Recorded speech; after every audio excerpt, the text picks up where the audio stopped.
Bonsoir à tous.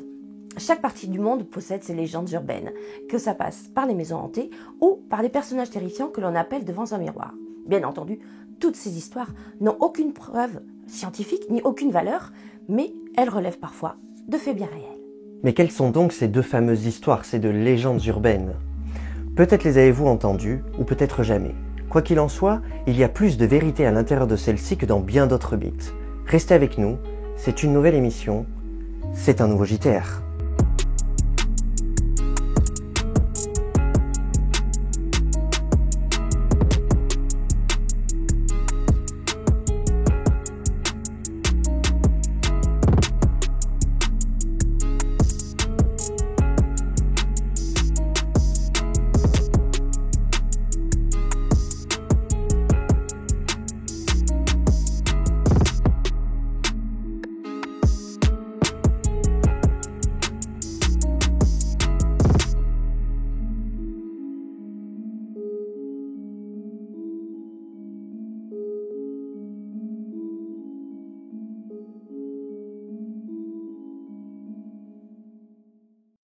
Nous partons dans une région d'Amérique, en Pennsylvanie.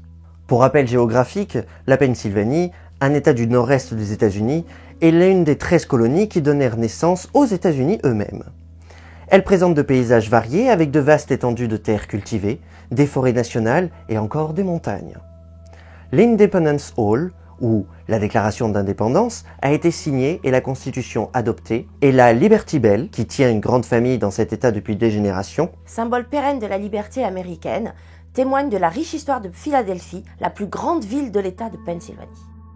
Bonsoir Arnaud. Bonsoir chers abonnés. Ce soir, deuxième émission spéciale confinement. Nous n'avons pas une, mais deux histoires à vous raconter. Bonsoir Véronique, bonsoir à tous. Effectivement, ce soir, nous avons bien deux incroyables légendes urbaines à vous conter. Mais il n'est pas toujours facile de savoir démêler le vrai du faux d'une légende urbaine, surtout quand celle-ci vient en grande partie du net. C'est pourquoi ce soir, nous avons creusé dans les méandres, dans le fin fond du web, pour comprendre et arracher la vérité à ces légendes. Car oui, au sein même d'une légende se cache toujours une part de vérité. Mais je ne vous fais pas attendre plus longtemps. Voici la première légende. Notre première histoire commence en 1836, dans la petite ville d'Altoona, en Pennsylvanie. Elias Baker, maître des forges devenu richissime, décide d'acquérir avec son cousin Ronald Diller une fonderie pratiquement au bord de la faillite. Tous les deux la remettent sur les rails. Et notre protagoniste, Elias, décide d'habiter avec sa femme Etty dans une maison près de la ville et de l'usine. Bien sûr, il emménage avec ses deux enfants. Et quelque temps plus tard, Anna, leur fille, vit le jour. Nous sommes maintenant en 1844 et Elias, désirant devenir seul propriétaire, rachète les parts de son cousin Ronald. Tout marche du feu de Dieu, à tel point que celui-ci engage un architecte de renom, Robert Cary Long Jr., afin de l'aider dans l'élaboration de ses divers plans. Celle-ci sera terminée 4 ans plus tard, soit en 1849. Elias, Etty et désormais leurs 3 enfants décident donc de s'y installer. Mais justement, cette maison, comment est-elle ? Elle est énorme. Les murs sont recouverts de plomb, des boiseries et de la métallurgie venant directement d'Allegheny. À l'intérieur, c'est pareil, du marbre, des pièces immenses, des meubles en noyer noir importés de Belgique. Toutes ces petites fantaisies coûteront à la famille plus de 15 000 $, ce qui pour l'époque est une véritable fortune. Pour le moment, tout va bien. Nous sommes quelques années plus tard, en 1849. Anna est devenue une jeune fille en âge de se marier. Elle tombe amoureuse d'un jeune homme qui travaille à la forge de son père. Bien entendu, les sentiments sont partagés. Et si je me souviens bien, c'est bien là qu'elle se met en tête de l'épouser. Oui, tout à fait. À ce sujet, elle décide donc de se faire confectionner la plus magnifique et ravissante des robes de mariée avec l'aide de sa mère, avant de l'annoncer à son père. Malheureusement, le jour où elle lui annonce, la légende raconte que son père rentra dans une colère noire. Il cria si fort qu'on l'entendit à des kilomètres à la ronde. Pourtant, Etty, la femme d'Elias, la mère d'Anna, fit l'éloge de son futur gendre l'amoureux d'Anna, mais rien n'y fait. Le mariage ne se fera pas. Il est facile de comprendre les raisons de ce forgeron. Celui-ci, devenu riche grâce à cet achat miraculeux, désirait forcément un autre parti pour sa fille, et il ne voulait pas que celle-ci doive vivre la vie de pauvre qu'il avait eue avant. Mais il y va même trop loin, car il décide de bannir le jeune homme de sa ville natale d'Altouna.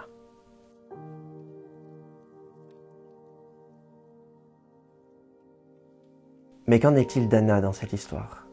Eh bien, la pauvre jeune femme cria que si elle ne pouvait épouser l'homme qu'elle aime, celle-ci ne se marierait tout simplement jamais. Et elle tint parole. Les domestiques diront que parfois, ils virent Anna, portant sa robe de mariée, danser dans les couloirs au rythme du clair de lune. Pour asséner un coup fatal, le père d'Anna, Elias, revend la robe de mariée d'Anna à Elizabeth Bell, fille d'un riche homme d'affaires de la ville de Bellwood et relation d'Elias Baker, le père d'Anna. En plus, les deux jeunes femmes se connaissent. Le comble, c'est qu'Elisabeth se moque souvent du célibat forcé d'Anna, et pourtant, elle portera quand même la robe de celle-ci, le jour de son mariage avec William Dishart.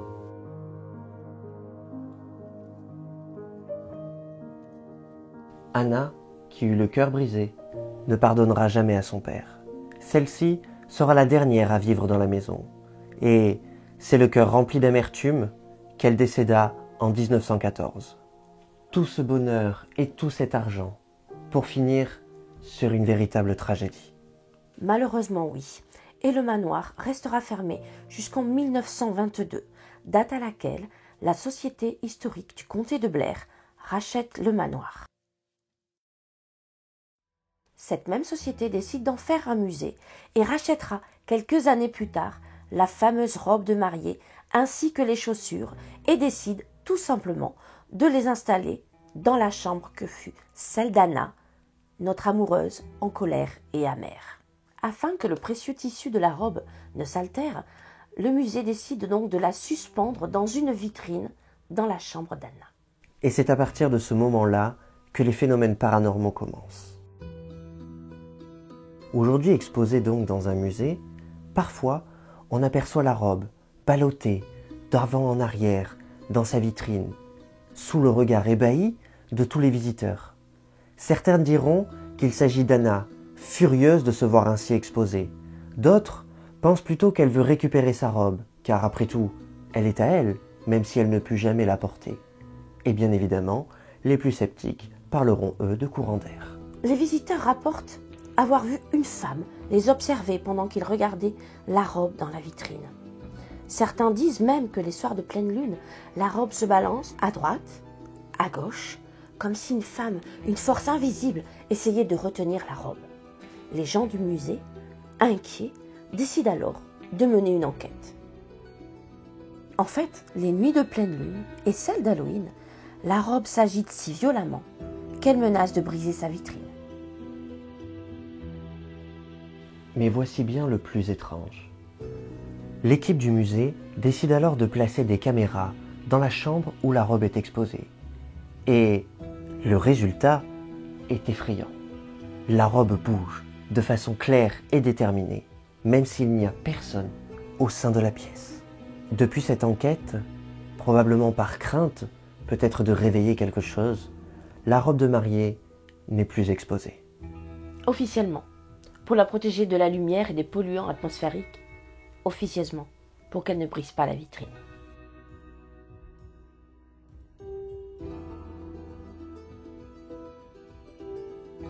Pour en conclure sur cette première histoire, mis à part les caméras de surveillance qui nous montrent bel et bien que la robe bougeait, sans pour autant nous prouver que celle-ci n'est pas tenue par des ficelles ou que tout cela a été mis en scène, nous pouvons bien évidemment nous rendre compte qu'il y a beaucoup plus de rumeurs que de faits réels sur cette histoire.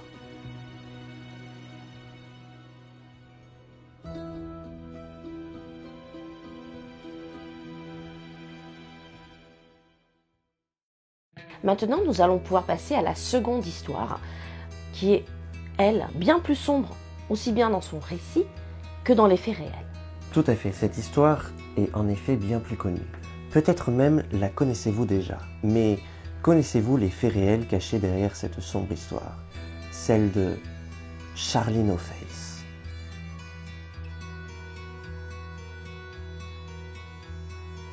En Pennsylvanie, tout le monde ou presque connaît l'histoire de Charlie No Face, l'homme sans visage ou The Green Man. Effectivement, cette rumeur commence à voir le jour au début des années 20. On dit apercevoir une ombre, quelque chose d'une apparence surnaturelle, voir le jour au bord des routes, toujours de nuit, ou dans les tunnels abandonnés. Au-delà des reflets verts lors de son apparition et des bruits qu'il pourrait apparemment émettre, nombreuses personnes pensent avoir affaire directement au diable, certainement dû au fait qu'il n'apparaît que la nuit. Ceux qui parviennent à s'approcher de lui diront qu'il n'a pas de visage ou qu'il a des trous partout. La légende se répand comme une traînée de poudre dans les tranchées au cours de la Seconde Guerre mondiale, où les soldats, pour faire passer le temps, se racontent les légendes urbaines des villes où ils sont nés. On raconte que Charlie était un employé d'une compagnie d'électricité, que celui-ci aurait été victime d'un terrible accident et qu'il en serait découlé une grande cicatrice sur la joue et un visage défiguré d'une couleur verte. Il vivrait caché dans une maison et ne sortirait que la nuit pour effrayer les gens qu'il croise dans la rue. On raconte aussi qu'il faudrait, pour pouvoir le voir, se rendre dans un tunnel abandonné près de Green Man. Et, tout comme la Dame Blanche, pour pouvoir l'apercevoir, il faudrait crier son nom, Green Man, et celui-ci apparaîtrait.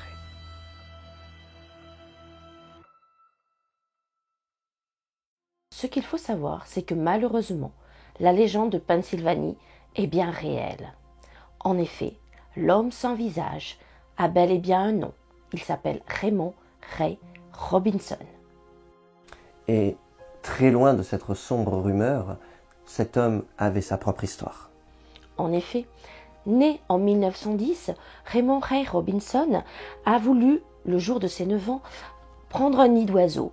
Et c'est là qu'il touche violemment des câbles électriques et qu'il en restera défiguré à vie. Les médecins pensent Raymond condamné, mais miraculeusement, l'enfant survit.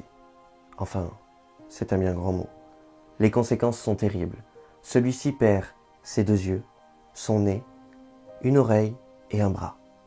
Certains témoins affirment même que Raymond brille maintenant d'une façon légère dans le noir. À cause de son apparence presque inhumaine, Raymond doit alors apprendre à vivre seul, loin de la société. Et c'est pour cela que, pour éviter d'effrayer les foules, il ne sortirait que la nuit, sur des bords des routes ou proches de tunnels. Ceci couplé au fait que celui-ci ne peut se déplacer sans sa canne, alimentera malheureusement la rumeur dont il deviendra, malgré lui, le personnage principal. Et oui, parce que, bien sûr, derrière le monstre, en fait, se cache un homme extrêmement discret, aimable. Il a une ville tranquille, il fait des tapis, des chapeaux, et il accepte même, lorsqu'il rencontre des gens, de se faire prendre en photo, moyennant quelques cigarettes. Malheureusement, toutes les rencontres avec les personnes ne se passent pas aussi bien. Il y a des gens qui sortent le soir, se rendant exprès dans les endroits qu'ils fréquentent pour le surprendre, voire même l'agresser. Il arrive même que des voitures tentent de le renverser sciemment. Mais ces événements ne l'empêchent pas de sortir pour autant, et il continue à le faire jusqu'à la fin de sa vie. Raymond meurt en 1985 à l'âge de 75 ans dans une maison de retraite de Beaver Country. La vérité était que les gens qui connaissaient Raymond retiennent de lui que c'est un homme qui a échappé très jeune à la mort et qui malgré tout a continué à vivre sa vie, ou du moins à vivre une vie. L'histoire de Raymond a continué à vivre et continuera à vivre des générations et des générations. Bien sûr, au fil du temps, certaines parties de son histoire sont restées intactes, par contre d'autres ont été grandement exagérées. Et comme l'on dit, tant qu'il y a de la vie, il y a de l'imagination. Souvent, les personnes qui racontent ce genre d'histoire ne se doutent pas à quel point celle-ci peut faire souffrir autrui. Tout comme la légende de Charlie No Face aura déjà énormément fait souffrir Raymond, qui souffrait déjà beaucoup. C'est maintenant la fin de cette émission, et ce que l'on peut retenir, c'est qu'il faut faire énormément attention aux légendes urbaines et aux creepypastas, surtout quand les seules preuves que nous pouvons trouver sont à première vue venant d'Internet. Voilà, c'est la fin de cette émission. Nous espérons qu'elle vous aura plu. Si c'est le cas, nous vous invitons à liker, partager et à commenter celui-ci. Et bien sûr, nous vous disons à bientôt Dans un prochain JTR.